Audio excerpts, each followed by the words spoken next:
그런데 이 문장을 다른 이들은 어떻게 해석하고 있는가? 그들의 오역은 이 문장에서 열쇠 역할을 하는 법진을 글자 자체의 뜻으로만 받아들인 시점에서부터 출발한다.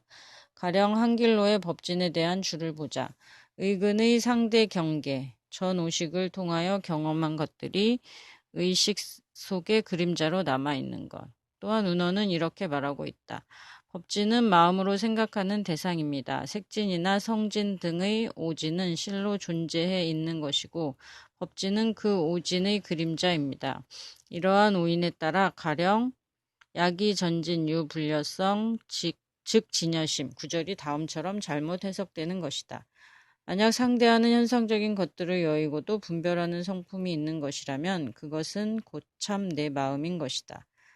필자가 이미 언급했듯이 전진은 법진을 가리키는 것이고 법진은 바로 식정인 것인데 상대하는 현상적인 것들로 해석함으로써 부처님 말씀의 뜻을 왜곡하고 있다. 이 해석을 받아들여 상대하는 현상적인 것들을 여의고도 분별하는 성품이라면 식정이 될 터인데 그럼 식정이 불성이란 말인가? 부처님이 식정의 원래 밝음을 불성이라 했던 것이지 언제 식정을 불성이라 했던가?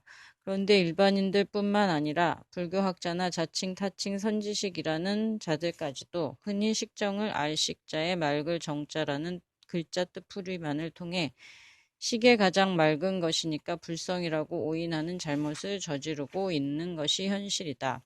이 책에 등장하는 한길로와 운어도 예외는 아니다. 식정에 대한 그들의 언급을 소개한다. 제8식, 이 제8식에는 본래로 밝은 성품이 갖춰져 있다. 한길로 97쪽 71번 주석 참조. 식이란 인식하는, 즉 보고 들어 아는 것인데 정자는 식 가운데 가장 정미로운 것을 뜻합니다. 정미소라는 말이 별을 지어 뉘가 하나도 없이 깨끗한 쌀을 만드는 것인데 그보다 더 깨끗하게 만들 수 없는 가장 깨끗하게 만드는 게 정이라는 말입니다. 그러니까 우리 식 가운데 가장 정미로운 식, 곧 불성자리입니다. 망상이 없어지고 순정한 본래부터 생기어 있는 본 마음자리니까 새로이 공부를 해서 밝은 게 아니라 식정 자체가 원래부터 밝은 것을 말합니다. 운어 99쪽 77번 주석 참조.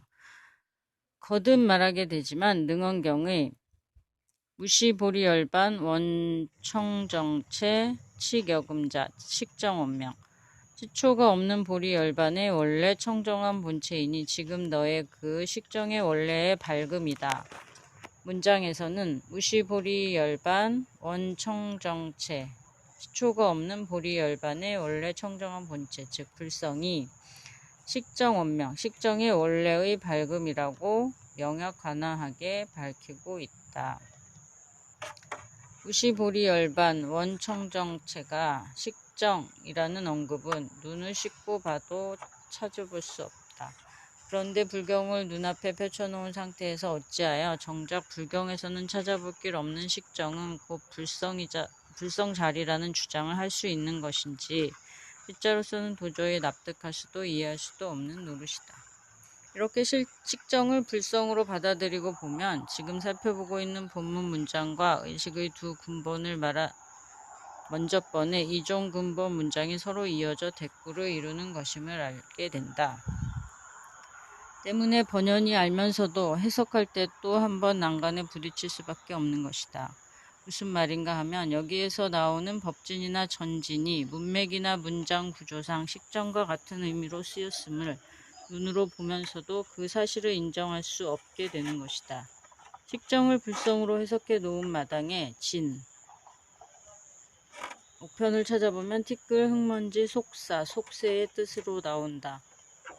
진이 들어있는 법진이나 전진을 어떻게 식정과 동일시하여 불성이라 주장할 수 있겠는가. 그러다 보니 법진의 뜻을 의근의 상대 경계, 한길로 라거나 마음으로 생각하는 대상, 운어 라는 등으로 꿰맞추게 되었던 것이다. 이리하여 본래 제8식이고 식정이어야 옳은 법진이 학자들에 의해 반현심, 제2세대 의식으로 둔갑하고 만다. 그리고 그들이 잘못 해석하고 있는 그대로를 인용한 만약 상대하는 현상적인 것들을 여의고도 분별하는 성품이 있는 것이라면 그것은 곧참 내 마음인 것이다.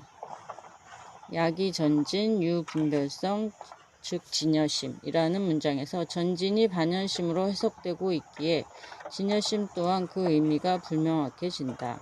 진여심은 본시 불성을 뜻하는 것으로 반연심을 여인 자리에 있는 것이 아니라 식정을 여인 자리에 있어야 하는 것이다.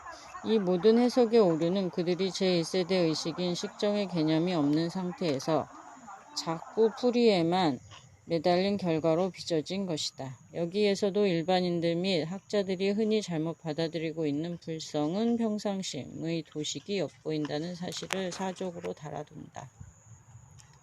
이렇듯 불교학자들과 자칭 타칭 선지식들이 경전 해석의 오류를 일으키면 불법의 뜻이 모두 잘못 이해되고 잘못 전해질 수밖에 없다. 오늘날의 불법이 이토록 난해하고 한편으로는 타락하게 된 원인도 먼 과거로부터 이어져 내려온 경전 해석의 오류에서 찾을 수 있다.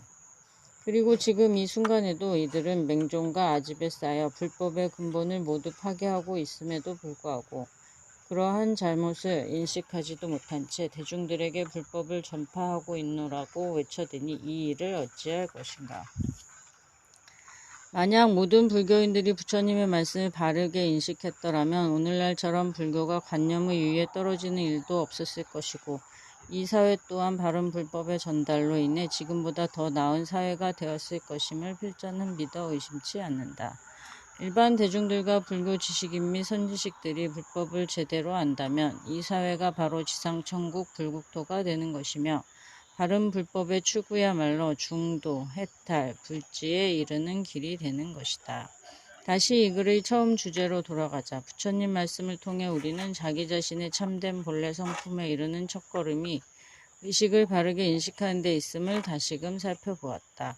자기 자신의 참된 본래 성품, 즉 존재 목적의 달성이자 불완전한 존재에서 완전한 존재로 나아가는 삶의 방법론, 또한 수련의 방법론도 의식의 바른 인식 위에 세워져야 진정한 결실을 거둘 수 있음은 지극히 당연하다 하겠다.